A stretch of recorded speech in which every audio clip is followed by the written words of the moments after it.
Falávamos em aspectos positivos e negativos da realidade atual, no caso dos jogos, mas existe um outro aspecto que a sociedade atual faz, que é a antecipação da sexualidade para as crianças. Existiriam fatores, Marcos, considerados positivos ou só mesmo os negativos nessa antecipação cada vez maior?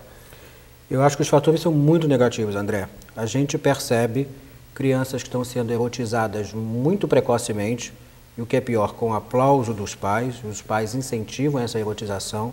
A gente vê crianças, né, vestidas como se fossem mulheres, né, crianças com roupinhas feitas para pessoas mais velhas. E nesse momento, acho que os pais perdem uma coisa que é fundamental, que é levar esse assunto para dentro de casa. Quer dizer, conversar sobre sexo com o filho é fundamental. E mais importante do que se fala é a maneira pela qual se fala. E aí depende se é o pai, se é a mãe, se é o avô, né, falando para o Pedro, né, como o Leonardo falou, mas é fundamental que a criança perceba que naquela casa esse assunto é tratado, vamos dizer, entre aspas, numa boa. E não adianta você dizer que sexo é algo saudável, que é bom, que é prazeroso, se você mostra no seu corpo, na sua fala, na sua atitude, uma expressão corporal contrária a isso. Então, é fundamental que você perceba o que a criança está querendo saber, que você perceba qual é a dúvida da criança, até para que você possa ter esse diálogo em casa, porque, como a gente falou no início do programa, a televisão passa a ser muitas vezes uma babá eletrônica. Ela começa a colocar para a criança quase que uma pasteurização de comportamento. Então, se a criança está vendo algumas coisas que está trazendo para ela uma sensualidade muito grande e muito forte, com os pais ou a pessoa mais próxima do lado, vai ser muito mais fácil se essa pessoa conversa, se essa pessoa desenvolve um senso crítico, né? E até tem uma questão que eu acho que é importante, que é a questão de gênero. Porque muitas vezes as mulheres, né, e muitas das apresentadoras infantis são colocadas quase como objetos de consumo. E as crianças começam a ter um consumo exagerado. E aí com essa erotização, o que a gente vai ver mais tarde? Adolescentes engravidando muito cedo. Para a gente ter uma ideia, segundo a Organização Mundial de Saúde, mais ou menos 1 milhão de adolescentes engravidam por ano no Brasil. Essa gravidez não acontece à toa, não é apenas uma gravidez. É uma gravidez que tem uma história, né, de uma sexualidade que foi vivenciada precocemente, muitas vezes com falta de informação, com falta de prevenção, falta de conhecimento e consciência do próprio corpo e do corpo do outro. No aspecto família, Tereza, em relação a esse aspecto da sexualidade, você acha que ainda existe um tabu, uma dificuldade? Qual é a tua... Você tem um trabalho clínico até, né? Isso, existe, sim. Existe muitas vezes uma dificuldade de abordar os temas, né, em maior profundidade. Existe um estar pouco à vontade, né, para lidar com essas questões. Mas eu queria também, fazendo uma ligação com o que o Marcos falou, né, que realmente no Brasil o índice de fertilidade das adolescentes aumenta enquanto o das mulheres adultas diminui, mas eu vejo isso também com uma relação não só com o aspecto da erotização precoce, que é muito importante, mas também com um estilo muito de não colocar os limites devidos numa série de outras questões. Porque na infância existe uma coisa muito importante, que é a passagem da lei do desejo para a lei da realidade, né? A lei do desejo, eu quero, então eu faço e tem que acontecer rápido. E existe toda uma necessidade de fazer um controle da impulsividade para a gente cair na real, dizer, nem tudo que a gente quer a gente consegue na hora que quer, ou nem tudo que a gente deseja a gente pode fazer. E a gente vai ter que esperar, vai ter que adiar, vai ter que fazer de uma outra forma, de alguma outra maneira. Então, muitas crianças estão sendo criadas sem essa capacidade, né, de controlar a sua impulsividade, que vai não só, né, desembocar numa sexualidade irrestrita ou precoce, mas também nas condutas antissociais, porque se vem a raiva e a pessoa não consegue tomar conta da raiva, a raiva toma conta da pessoa. E a gente tem, então, essas duas vertentes. Deixa eu aproveitar da esse violência aspecto e da sexualidade. Começou saindo por aqui e até no nosso outro extremo, relacionar isso com um pouco também do consumismo, né? Nós estamos falando aqui, aborda-se um pouco essa falta de limites, ou como você disse, eu quero, e não haver um freio para isso. Nessas pesquisas, né, e nessa pesquisa que você fará, até aproveita e fala um pouquinho dela, esse aspecto vamos dizer, do comercial, ou do incentivo ao consumo, da programação, não exatamente do conteúdo da televisão, mas dos anúncios, também é uma preocupação presente? Até porque os programas de TV costumam privilegiar os anúncios para a criança nos intervalos dos programas para a criança. E até estava comentando aqui mais cedo com o Marcos que a Suécia fez uma lei recentemente, aprovou semana passada, uma lei proibindo a exibição de anúncios publicitários para crianças, com a consideração de que é papel do Estado.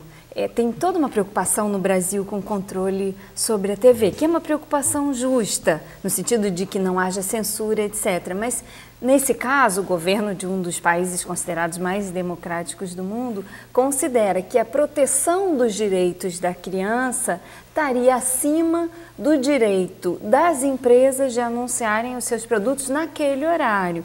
Porque uma coisa já vem se constatando assim, as crianças têm dificuldade quando são pequenas, depois não, porque elas dominam a linguagem audiovisual muito rapidamente, mas quando são menorzinhas, elas têm dificuldade de separar o que é anúncio do que é o programa, do que é aquilo que ela está vendo, do que é a ficção que ela está vendo. Juntando uma coisa com a outra, aquele envolvimento do imaginário, toda a identificação que ela tem com o programa que foi feito para ela, que ela está vendo, acaba sendo transferido para o objeto a ser consumido. Então, você faz um link imediato entre o desejo e o produto, né? E ela acaba com essa coisa de eu quero. Muitas vezes ela nem quer de fato aquele produto. E às vezes a família se mobiliza porque fica sofrendo de ouvir a criança pedir muito, que chora, é muito importante para mim e tal. E muitas vezes não é aquilo que ela quer, é aquilo a que está associado àquele produto. Então, sim, as pesquisas têm uma preocupação muito especial com a questão do consumo, mas em todos os sentidos, como Maria Tereza estava dizendo, quer dizer, é um certo sim demais. Então, não dar o limite, e a sexualidade acaba envolvida nessa falta de limite, né? Tem uma coisa que acho que é importante também a gente sinalizar, que a criança brinca muito de se fantasiar. Então, um pouco dessa erotização, às vezes não é erotização, mas é uma encenação de erotismo para ela elaborar o que ela vê. Do mesmo modo como ela encena a bruxa, como ela encena a fada, como ela encena a avó, como ela encena a mãe, ela também encena o erótico no sentido de elaborar aquelas imagens que ela está vendo. Então, é importante também a gente saber lidar com essa encenação, não como algo que horror, né, que assusta, mas como algo que ela está tentando elaborar, do qual ela está tentando dar conta. Tem o bom senso mesmo. Exatamente. Pois não, Leonardo. Não, agora, quer dizer, em relação ao que você falou, Marcos, e também você, Rosária, essa erotização que aparece, né, com atitudes da criança, com o fato dela se vestir de salto alto, imitando, né, um ou outro adulto, né, isso se acompanha cientificamente também, não sei se você concorda com isso, eu acho que é uma coisa bem definida, com uma somatização dessa. Então, esse erotismo se traduz fisiologicamente, por exemplo, numa puberdade, a gente chamaria de puberdade, numa pubarca precoce. Então, você vê hoje meninas de 9, 10 anos, né, já com caracteres sexuais secundários, né, bem definidos, né, quer dizer, isso significa, se a gente procurar, né, biologicamente, uma alça muito falada cientificamente, que é a psiconeuroimunologia, né, você vai ver que ela se influencia, né, por esse contexto todo, mas com uma repercussão direta no soma, no somático, no corpo. E ela faz, se não uma puberdade precoce, faz uma pubarca precoce. O corpo traduz mesmo. O corpo traduz mesmo isso, que significa um impacto importante da biologia. Né? Porque aqui no popular é aquela coisa das meninas que estão ficando mulheres mais cedo. Isso, exatamente, mulheres mais cedo. E elas se sentem realmente mulheres. E aí fica... É curioso, mas e acaba menstruando mais cedo que o habitual. Também é verdade. E na rua, o pai está com uma moça de 10 anos sendo olhada de uma maneira um pouco mais, assim, interessada de uma pessoa que dá um desconforto à família, é uma coisa... Aí cria uma situação difícil. Eu imagino isso assim, um pouco leigamente, mas eu acho que a parte científica, ele desenvolve uma pubarca precoce, as meninas pelo menos, né? Isso é bem definido, concorda, Marcos? Né? Como eu falei, quer dizer, o corpo ele traduz muito fortemente. E é interessante a gente perceber que as meninas elas adquirem esse corpo de mulher e os garotos não. Então é um descompasso às vezes na relação dessas meninas e desses meninos, porque as meninas ficam mulheres, vamos dizer entre aspas, mais cedo, e os garotos continuam infantis, continuam meninos. Então eles ficam muito invocados, porque as meninas só querem namorar os rapazes mais velhos porque estão quase na idade dele. Então eles só pegam as meninas mais novas. Então começa a criar um clima também relacional entre eles.